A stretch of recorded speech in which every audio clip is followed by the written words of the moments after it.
Exercise অনুশীলন।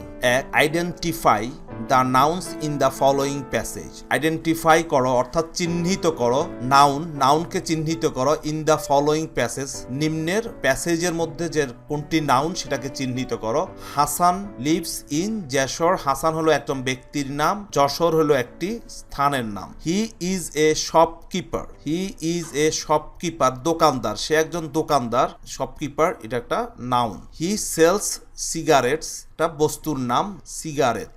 But he hates smoking. Smoking এটা একটা কর্ম, স্মোক করাকে বলা হয় স্মোকিং, সো এটা কর্মের নাম। He knows that smoking is harmful to health. Smoking is harmful ক্ষতিকর, টু হেলথ স্বাস্থ্যের জন্য ক্ষতিকর, স্বাস্থ্য noun. He sells cigarettes to maintain his family. Cigarettes to maintain his family, তার পরিবার, এটা একটা noun. Fill in the blanks with the plural forms of the singular nouns in the box.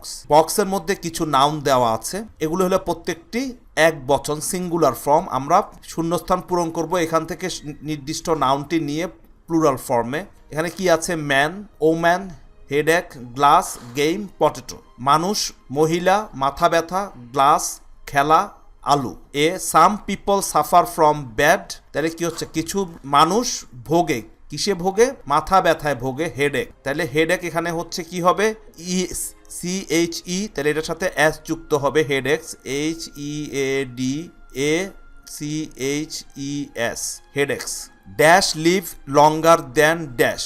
Live longer বেশি দিন বাঁচে, পুরুষ মহিলার থেকে বেশি দিন বাঁচে। আমরা এটা যদি করি তাহলে এখানে কি হচ্ছে? Man, MEN, man, live longer than woman, WOMANটা হয়ে যাচ্ছে প্লুরাল করলে MAMEN।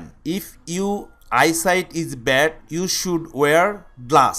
তাহলে আমাদের এটা প্লুরাল হচ্ছে glasses, GLASSES, glasses. Many people enjoy, খেলাধুলা এনজয় করে, games, GAMES।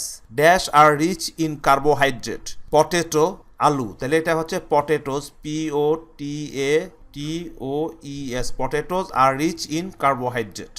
Thanks a lot.